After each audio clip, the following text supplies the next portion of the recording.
لکونو چې ریاله راټولیږي په مرګ دا په لکونو چې ریاله راټولیږي په مرګ دومره په ژوند چې پې راټول وې مړه کېدل به ولي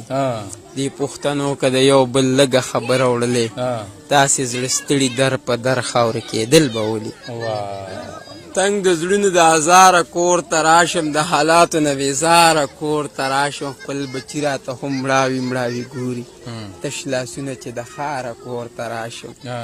او په خولو او دوړو څخه جامې په غاړه د خانانو د بیګاره کور ته راشم د دې خپل لیوني زړه د برکته څه بې قدره بې قراره کور ته راشم او په لیمو کې په ډنډونو اوښکې راوړم ستړی ستا د انتظاره کور ته راشم او تر جانه په ټکرو تیندکونو د جنون په ورانه لاره کور ته راشم په ستړو قدمونو کور ته راشم زه د کار نه په لاسونو کور ته راشم سمه لاره کې مې شته دوکاندارانو ستاسو یاري نه په غرونو کور ته راشم ستړی ستومانه چې د کاره راځم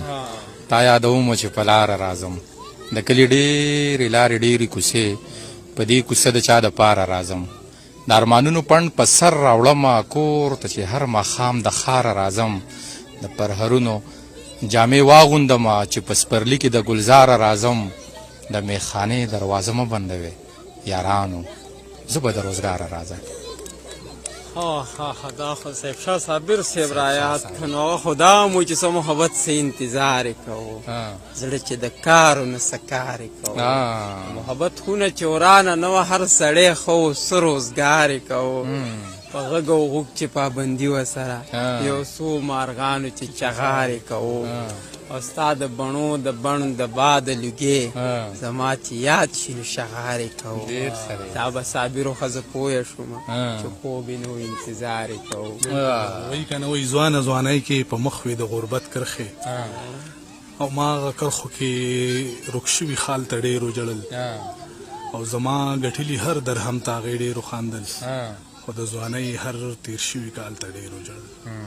ډاکټر اسرار صاحب وایي چې هسې بې ځایه د لاسې راکوې هسې به زړه کې زما روغ دروغ په ما خفه یې نو راځې ولې نه رښتیا رښتیا وي او دروغ دروغ خو یې تا د عشق حادثې څه لیدلې ته د زړه ماتو خندا څه پېژنې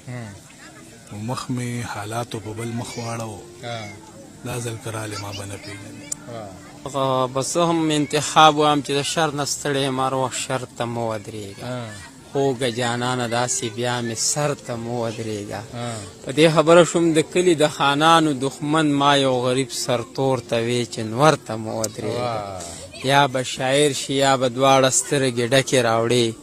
غر ته چې لاړ شي چېرته یو نښتر ته مه ودرېږه ډېر ښه دی ډاکټر اسرار صاحب دغه هم وایي چې خپل زړه زما سره صلاح نه کوي خپل زړه زما سره صلاح نه کوي هغه کوي چې څه دنیا نه کوي بنجاری شوم خو د نغمو سندرو ګرځمه څوک رانه سودا نه کوي انتخاب شعر دی چې دا خواږه یاران دی خدای مالداره نه کړي چې مالداره شي خواږه پکې روکېږي او یاره سترګې د دویم افغانستان دی چا نه ځان او چا نه زړه پکې روکېږي او دغه انتخاب د شمس صاحب شعرونه دي چې صبر صبر شه زړګیه جاړمه ځان د اوښکو په کفن کې نغاړمه که جانان درله څه درکړه خوشحالېږه شمسه ته ته چرې خپله غواړمه ډېر ښه دی او ډاکټر اسرار صاحب دغه هم وایي چې اشنا چې په واده د اعتبار وکم که نه اشنا چې په واده د اعتبار وکم که نه حیران یم چې بیا د انتظار وکم که نه ای اوښکو اسویلو سوو سلګو د ارمانونو خندا به درنه هم چرې یو وار وکم که نه صاحب وایي یا شعرونه څنګه دي ژوند به کوو خاندو به نه د قسمتونو پورې څوک رسېدلي دي د خپلو قدمونو پورې او ما نه په کور کې خلک مالګه پټه ساتي زی بیا مګمه د خپلو پرهرونو پورې زه به د ډاکټر خالق زیار صاحب دغه دوه شعرونه ووامه چې یخې چنۍ دي چې د مینې په ورشو پرېوځي جانانه راشه زړه مې نیسه ورو په ورو پرېوځي د ځینې خلکو ته په هېڅ ځانونه بد نه ښکاري د چا په خپو که هم پرېوځي په نخرو پرېوځي داسې په سخت سخت مې په زړه کې ارمانونه سوځي لکه په تود د نغري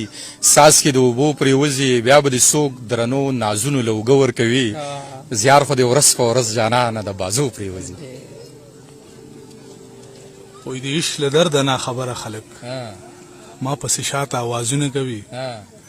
خبره لنډه خوله مې بنده خله سړی به څه وضاحتونه کوي ډېر سره یار وعلیکم السلام بس مړه غر سړي خراب کړه خو هغه ځای کې ور دیګا یالا که